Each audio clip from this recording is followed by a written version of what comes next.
Oke, saya tambahkan untuk market review atau market news yang untuk di hari ini. Yang pertama selalu saya soroti mengenai dari kondisi mata uang Amerika atau dolar Amerika greenback ya. Dolar Amerika terus melanjutkan penguatannya ya. Karena apa? Yang pertama didukung oleh semalam ada rilis data retail sales dan core retail sales ya. Serta rilis data Empire Manufacturing Index ya. Dari tiga data itu hanya satu data yang negatif, keduanya positif, terutama ya retail sales ya, seperti itu. Itu yang mendukung penguatan dolar Amerika ya.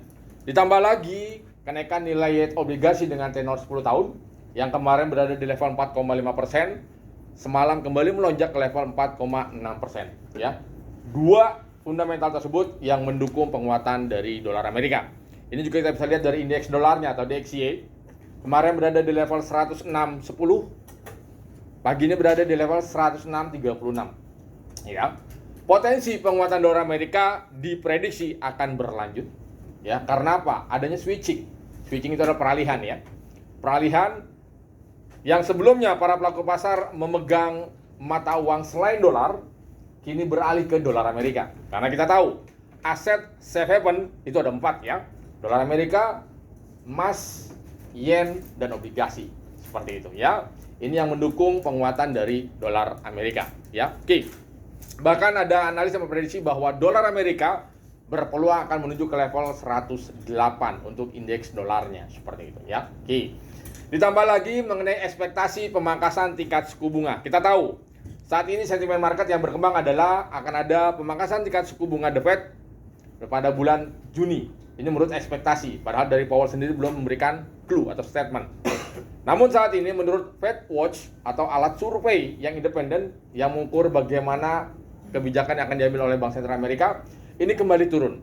Yang awalnya sebesar 65%, saat ini hanya sekitar 58%. Ya, jadi potensi penguatan dolar Amerika masih akan berlanjut. Oke. Nanti malam akan ada rilis data, namun tidak ada yang high impact, hanya medium saja dan low impact. Itu juga data perumahan, yaitu building permit dan housing start. Jadi building permit adalah kalau di Indonesia yang mengurus IMB. Ya, housing start ini adalah yang mendirikan bangunan baru. Keduanya diprediksi akan negatif untuk US dollar, seperti itu. Jika memang nanti sesuai dengan ekspektasi, maka dolar akan melemah. Tapi diprediksi hanya terbatas ya. Oke. Sekarang tinggal kita hubungkan terhadap pergerakan market yang terutama terhadap gold atau emas ya. Kita tahu kemarin saya informasikan ke teman-teman bahwa harga gold masih strong bullish. Secara teknikal, kalau kalian perhatikan di time frame yang jauh, H4, daily, weekly sampai dengan monthly, ini strong bullish. Ya, oke. Kemarin juga saya informasikan ke teman-teman bahwa peluang pergerakan harga emas akan berpotensi ke level 2.500, 2.800, bahkan di akhir tahun bisa mencapai harga 3.000 untuk pergerakan gold. Oke. Dari sisi fundamental kita tahu, tadi sudah disinggung oleh teman kalian akan adanya serangan ya, eskalasi militer antara Israel dengan Iran. Jadi awalnya kita tahu karena Israel sudah menyerang kedutaan Iran di Suriah ya, yang menewaskan sekitar 7 orang. Jadi Iran melakukan serangan balik dengan melancarkan 300 rudal melalui drone.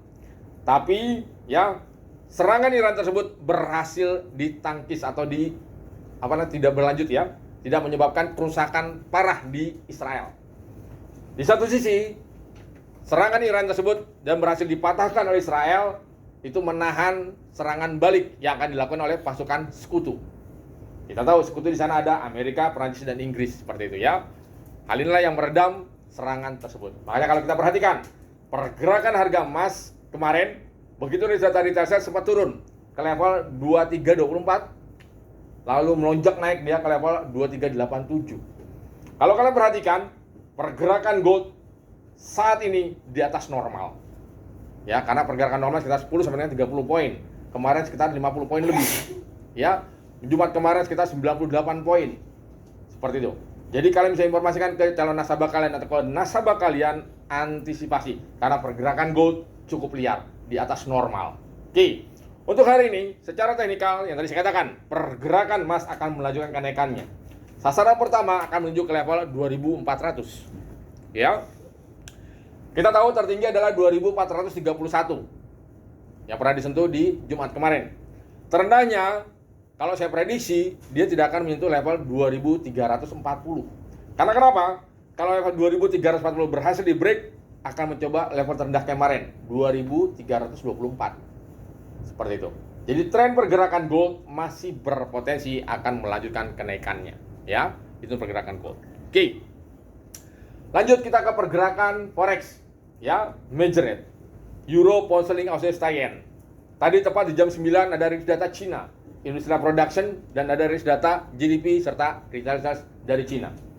Beberapa rilis data Cina ini negatif, ya. Hal ini yang menekan pergerakan emas sementara. Aksi profit taking di sana. Ya, tapi penurunan ini hanya terbatas, ya.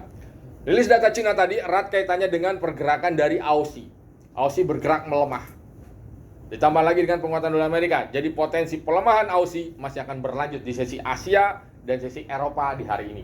Oke. Euro dan pound sterling. Untuk mata uang euro dan pound sterling, kedua bank sentral negara tersebut, ya, ini diprediksi akan memangkas tingkat suku bunganya lebih cepat dibandingkan dengan The Fed. Kita tahu, The Fed awalnya kan di bulan Juni. Tapi karena beberapa rilis data ekonomi Amerika cukup solid, ini mulai berkurang yang tadi saya katakan menurut Fed Watch-nya, ya. Tapi kalau untuk di euro dan pound sterling justru inflasinya semakin menurun. Ini yang menyebabkan bahwa kedua bank sentral ini berpeluang akan memangkas tingkat suku bunganya lebih cepat dibandingkan dengan The Fed. Seperti itu. Ini yang melemahkan mata uang euro dan pound sterling. Ditambah lagi dolar Amerika strong. Jadi semakin menekan pergerakan euro dan pound sterling. Yen sekarang sudah berada di level 154. Ya. Pernah saya informasikan ke teman-teman, diprediksi Bank Sentral Jepang akan melakukan intervensi apabila yen sudah menyentuh level 155. Ya. Jadi ini sangat bagus sekali kalian informasikan ke calon nasabah kalian bahwa yen berpotensi akan ke level 155. Begitu level 155 akan adanya keyakinan para pelaku pasar intervensi yang akan dilakukan oleh Bank Sentral Jepang. Kita tahu, jika Bank Sentral Jepang sudah melakukan intervensi, maka yen akan menguat sekitar 300 sampai dengan 500 poin untuk pergerakan yen, ya. Oke. Sekarang kita coba beralih ke indeks saham, ya. Indeks saham Amerika, Wall Street semalam itu ditutupnya negatif, ya. Dow Jones Industrial Average tutup negatif 1,69%. S&P juga ditutup minus 1,2%. Dan Nasdaq juga ditutup minus 1,35%. Karena apa? Para pelaku pasar wait and see. Nanti malam akan ada rilis data, bukan rilis data, tapi laporan earning. Ada Goldman Sachs, lalu ada juga Citigroup, ya, dan ada juga Wells Fargo. Ada beberapa bank-bank investasi besar di Amerika akan mengeluarkan yang namanya laporan earningnya atau laporan rugi labanya, seperti itu, ya. Nikkei dan Hang Seng. Nikkei masih stabil, bergerak di level 40.300 sampai dengan 39.800. Karena apa? Potensi pelemahannya masih akan berlanjut yang menguntungkan pergerakan dari Nikkei. Ya, secara medium term dan secara long term, pergerakan Nikkei berpotensi akan ke level 45.000. Untuk Hang Seng bergerak turun. Ya, karena apa? Para pelaku pasar saat ini wait and see, jadi lebih beralih daripada aset beresiko, mereka mengalihkan investasinya ke aset safe haven. Ditambah lagi tadi pagi tepat di jam 9 rilis data Cina itu yang negatif. Jadi semakin menekan pergerakan Hang Seng seperti itu. Ya, oke. Itu dari sisi teknikal dan dari sisi fundamental serta beberapa peluang di market yang bisa kalian informasikan ke nasabah kalian atau ke calon nasabah kalian. Oke, ada yang mau ditanyakan? Silakan.